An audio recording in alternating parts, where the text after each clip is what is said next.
Баршаңызға сәлем достар, сіздермен бірге Әйгерім, менің каналыма қош келдіңіздер. Бүгін сіздермен осындай өте дәмді, нәзік, жұп-жұмсақ әрі сочный болып шығатын котлет жасайтын боламыз. Рецептісі өте керемет. Міндетті түрде видеоның соңына дейін қараңыздар және каналға тіркеліп, қоңыраушаны басып қойыңыздар. Менің жаңа рецепттерімді өткізіп алмас үшін. Ең алдымен 4-5 дана бөлке нанды осылай бөліп аламыз және де жан-жағын кесіп алып тастаймыз. Бізге жаңағы жұмсақ ортасы ғана қажет болады.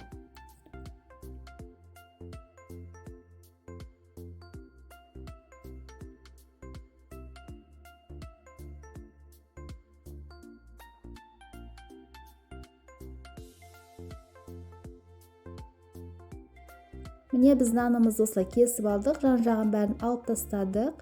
Енді ыдысқа саламыз, үстіне су құйып, жаңағы біздің нанымыз жібуі қажет.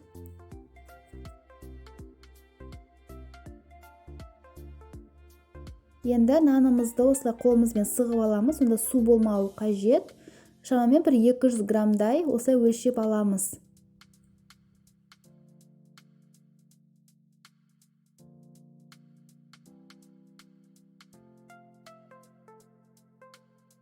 Енді 500 грамм фаршымызды осылай ет тартқыштан өткізіп аламыз.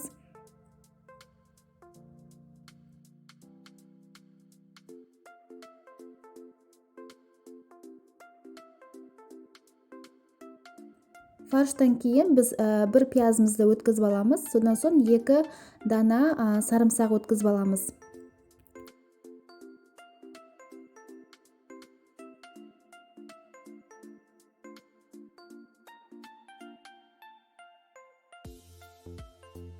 Және де жаңағы 200 грамм нанымызды осы ет тартқыштан өткізіп аламыз.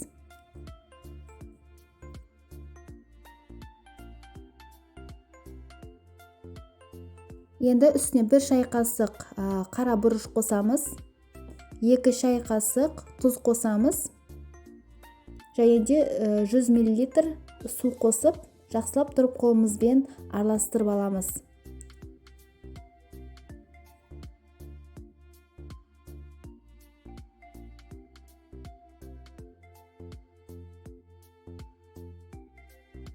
Осындай бізде бір келкі масса шығу керек, жақсылап тұрып араластырып аламыз. Енді жаңағы кішкене бөліктен ала отырып, осындай котлеттің формасını жасап шығамыз. Осындай силиконовый коврикқа орналастырып шығыңыздар, сонда сіздерде котлеттеріңіз жабысып қалмайды.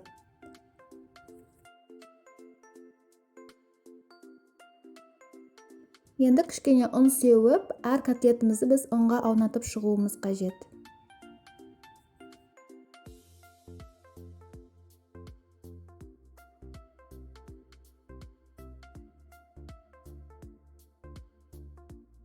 Енді қызып тұрған майымызға котлеттерімізді орналастырып шығамыз. Асты қызарғанша қуыратын боламыз. Қатты отқа қоймаңыздар, орташа отқа қойсаңыздар болды. Осылай бізде жақсылап қуырылуы қажет. Асты бізде қуырылған кезде екінші бетіне осылай аударамыз. Осылай бізде қызарады астыңғы жағы, сол кезде ғана аударыңыздар. Сонда сіздердің котлеттеріңіз жақсы болып піседі. Жұп-жұмсақ болып шығады.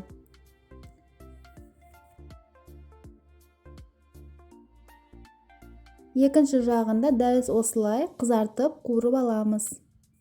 Міне біздің котлеттеріміз дайын достар. Кез келген гарнирмен ұсына берсеңіздер болады. Сіздерге 100% ұнайды деген ойдамын. Егер видео рецепт ұнаған болса, менің каналыма тіркеліп, лайк басып, комментарий қалдыруды ұмытпаңыздар.